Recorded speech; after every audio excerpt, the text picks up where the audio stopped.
This is also a technique that needs to be learned by everyone in your office. Everyone, because everyone is answering the phones now. We are going to break down how most offices handle their phone calls. For example, taking too long to answer. Thank you for calling. Hi. I was hoping to possibly make an appointment. Okay.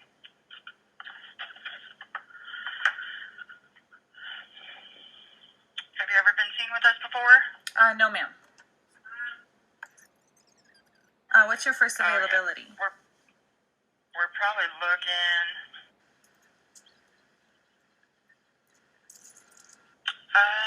Looks like I have an opening on December 11th. That's a Wednesday. Okay. What time is available there? I have a 2:30, 2:50. Okay. Yeah, see? This is how it happens, my friends, just like that. Your existing patients and your new patients, before they even get in to see you, you're losing them if you don't change. This is an opportunity for you to control the call, but it's not being taken. Before I play this last clip for you, I want you to imagine that you're on a date. On Friday night, you're going to go out for dinner and drinks, and you're just going to wing it. No reservation. You're just going to have a good time and go with the flow, right? You walk up to a restaurant that looks a little something like this, and they say it'll be about a 60 to 80-minute wait.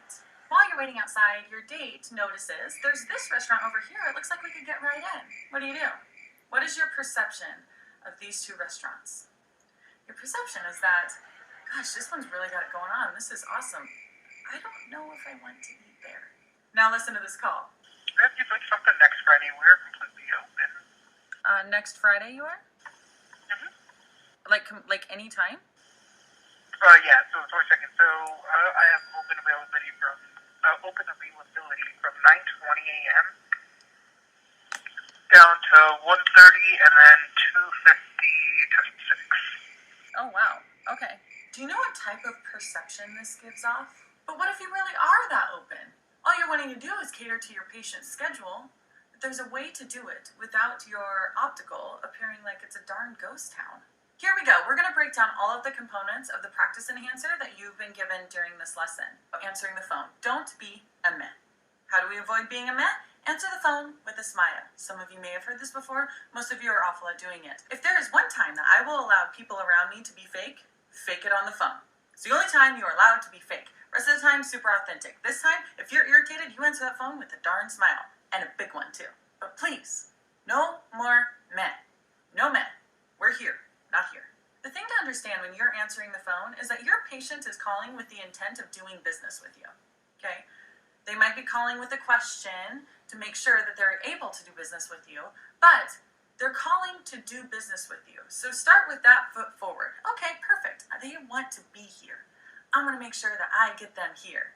So you ask, how may I help you? Your patient will typically respond with a statement or a question.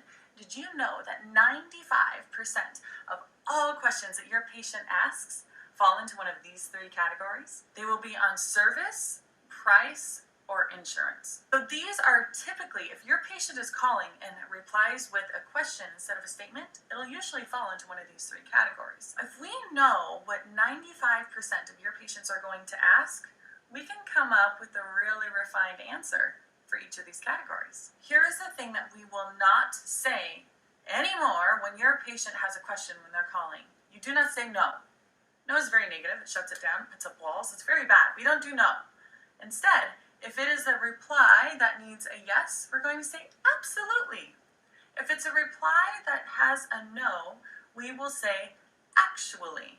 Like, actually, we found blah, blah, blah, blah, blah. Or actually, this is how we do it here. For example, your patient calls and says, yeah, do you guys do LASIK there? Oh, no, we don't do. Wait, hold up. No, we don't say no, okay? Correct, we do not do it here, but we don't say no. So rewind. Actually, we do the pre and the post-op here. The actual surgery is done at the surgery center right up the street. When was the last time you were in our office? When it comes to price, this is where we really end up shooting ourselves in the foot. Like really bad. We will just talk and talk, well this and this and this and this, and the patient just sticks to the first number that they heard in their head. And they go, oh, the big box is cheaper, right? That's what they're thinking. How do we go about resolving this? Stick with one of these three things. It really depends on the findings from the doctor. Or I can get a better number once I know exactly what style you're looking for, but typically blank starts around blank. So for example, patient calls in. How much is an exam there at your office? Is there insurance that'll be contributing towards your exam today? No. An exam starts around 125. When was the last time you were in our office? See?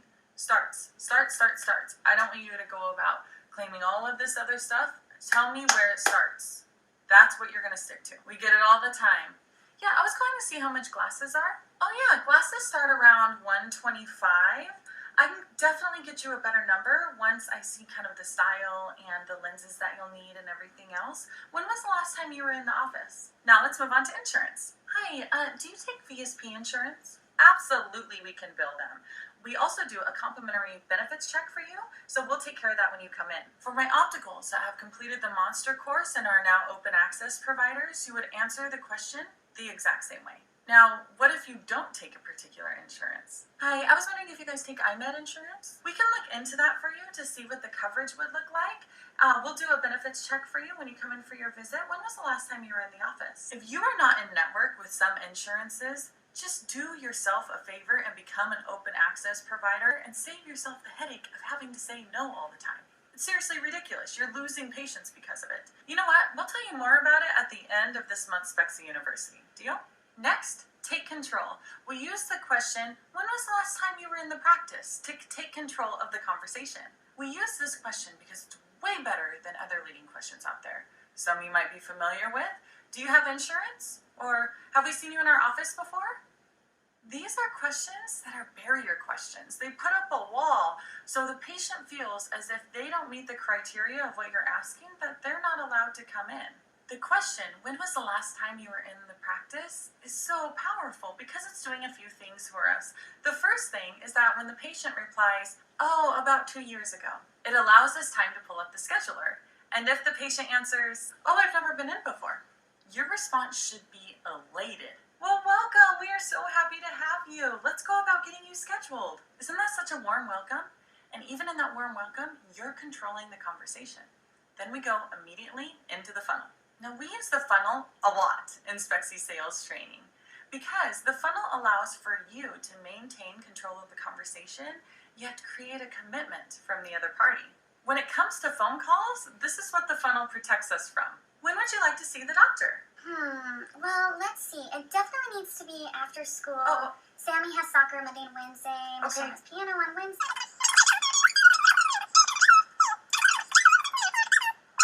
Actually, no, let me move it to Tuesday and then I open up Wednesday.